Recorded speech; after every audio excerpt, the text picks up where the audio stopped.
আজ আমার দুটো জিনিস খুব ভালো লেগেছে। কি? গ্র্যান্ডারি লাঞ্চ আর তোমার লেকচার। Thank you. ঋতিকা, তুমি না এখান থেকে একটা রিক্সা করে বাড়ি চলে যাও। আমি একজন বন্ধুর সঙ্গে দেখা করতে যাব। বিশেষ কেউ নাকি? না, ঠিক তা নয়, ঘন্টা দুয়েকের মধ্যে আসছে। ওকে, বেশি দেরি করবে না কিন্তু। হ্যাঁ, ঠিক আছে। রিক্সা। अभी तो हाथ में जाम है, तौबा कितना काम है, कभी मिली फुर्सत तो वही देखा जाएगा। अरे বিজয়দা, তুমি এসো। দেখ টনি, তুই আর নেশা করিস না। একটা মেয়ের জন্য তুই এরকম ভাবে নেশা করে নিজেকে নষ্ট করিস না। বসো, আজকে তোমাকে একটা ভালো কথা শোনাবো। বল তাহলে। আমি তো তোর ভালো হোক সেটাই চাই। আজ আমার কাছে আসবে এমন একজন যে আমার জীবনটা বদলে দেবে। সে রজনী থেকেও বেশি ভালো হবে, তুমি দেখো বিজয়দা। তোর দাদা এবং বন্ধু হিসেবে সেটাই চাই, তোর জীবনটা অনেক ভালো হয়ে উঠুক। রজনীর জন্য নেশা করে তুই সারা জীবনটা নষ্ট করবি, এটা আমি চাই না রে। ঠিক আছে, আমি একটু ওয়াশরুম থেকে আসছি।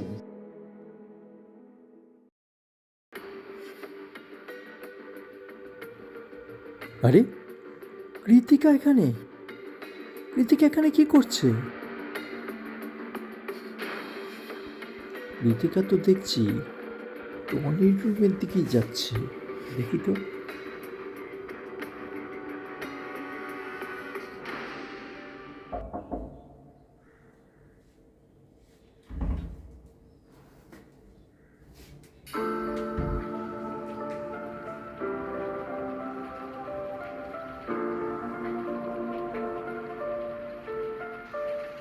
আমি ওকে না বলেই এসেছি তোমার কাছে। এত দূর গড়িয়েছে?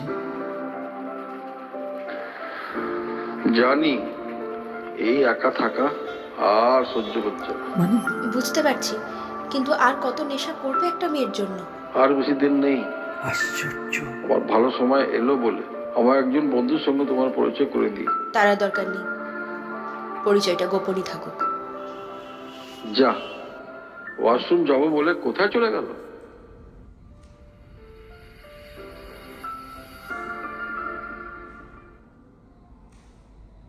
একি তুমি চেঞ্জ করোনি? এনো চা। আচ্ছা, কফিটা কিন্তু ফুরিয়েছে। হ্যাঁ, নিয়ে এসো।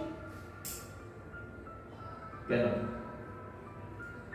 তুমিও তো বাইরে যাও, তুমিও আনতে পারো। হ্যাঁ, সে তো আমি স্কুলের কাছে যাই না। বলো নিয়ে এসো। তাহলে আবার কবে স্কুলে যেতে হবে ডার্লিং কৃতিকা? ডাকবে, যাবো। আচ্ছা, এভাবে জিজ্ঞেস করছো কেন? না, এমনি মনে হলো তাই। Please please.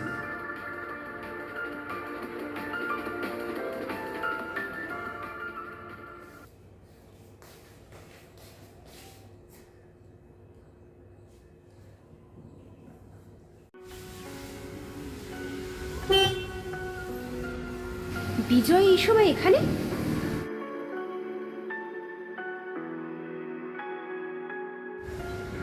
কোনোভাবে বুঝতে পেরে গেল নাকি? না না, আজ বরং বাড়ি ফিরে যাই।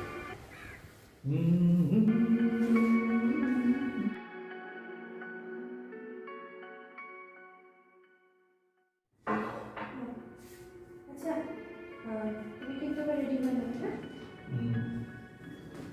আমি ওয়াশরুম থেকে আসছি।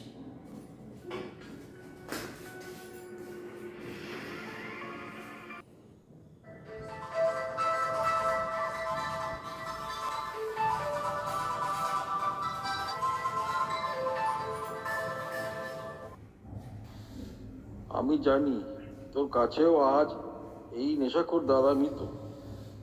নিজের নয় তো, পিসির ছেলে, সে আবার কিসের দাদা? তাই 5,000 টাকা দিয়ে যাবি বলেও দিয়ে গেল। বিকালে মিতা আসবে, উকিল এসে আমাদের রেজিস্ট্রি ম্যারেজ সই করাবে। তুই কি অন্য আত্মীয়দের মতন চাস না তোর দাদা সুখী হোক? তাহলে টনি হলো কৃতিকার পিস্তুত দাদা। কৃতিকা, হ্যাঁ এই অপর্ণাটির শরীরটা খুব খারাপ হয়েছে, বুঝেছো? ইমার্জেন্সি, ওনার কাছে যেতে হবে। তুমি তো রেডি হয়ে নাও। হ্যাঁ সে ঠিক আছে, কিন্তু ওই অপরাধী তো দেখলেই বাচ্চা হয়নি করে দেয়। শোনো না, বলছি তুমি যাও, আমি বাইরে গাড়িতে বা আশেপাশে কোথাও ওয়েট করবো। প্লিজ ঠিক আছে, বলছি যখন চলো। কৃতিকা, তুমি যখন অপর্ণা আন্টির বাড়ি যাবে না, তখন এই পার্কটায় বসো। আমি আসছি তাহলে। আচ্ছা।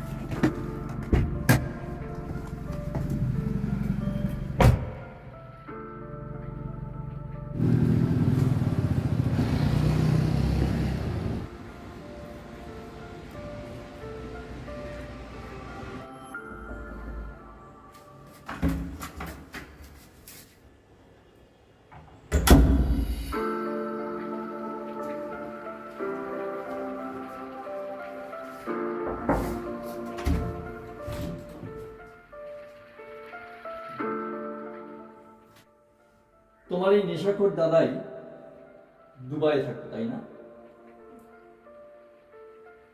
নেশা আর এই আগেকার ওয়াইফ রজনীর জন্য সর্বশান্ত হয়ে গেছে, ঠিক না?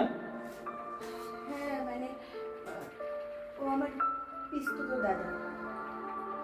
নেশাখোর আর একগুঁয়ে বলে কখনো তোমার সাথে আলাপ করাইনি।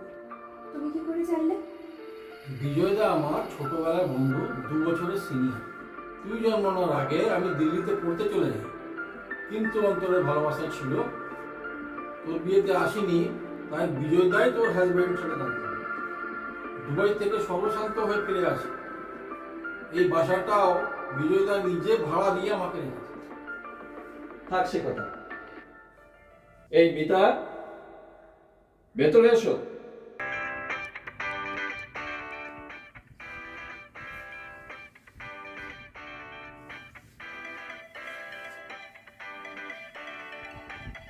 তোর এই মিতাই হলো অপর্ণা আন্টির মেয়ে। ও আমাকে সব বলেছে, ও তোকে ভালোবাসে। গত বছর কোভিডে ওর হাজব্যান্ড মারা যায়। এই নে 5,000 টাকা, রেজিস্ট্রিটা করে নিস। কাল থেকে আমার কোম্পানির ডেপুটি ম্যানেজার হিসেবে জয়েন করবে। শর্ত একটা, আজ থেকে নেশা বন্ধ। আমি সবাইকে বলবো, সবাই যেন বিজয়দার মতন দাদা কাম বন্ধু পায়। আর আমি বলবো সব মেয়েরা যেন বিজয়ের মতো হাজবেন্ড পায়। সবাই ভালো থেকো তোমরা।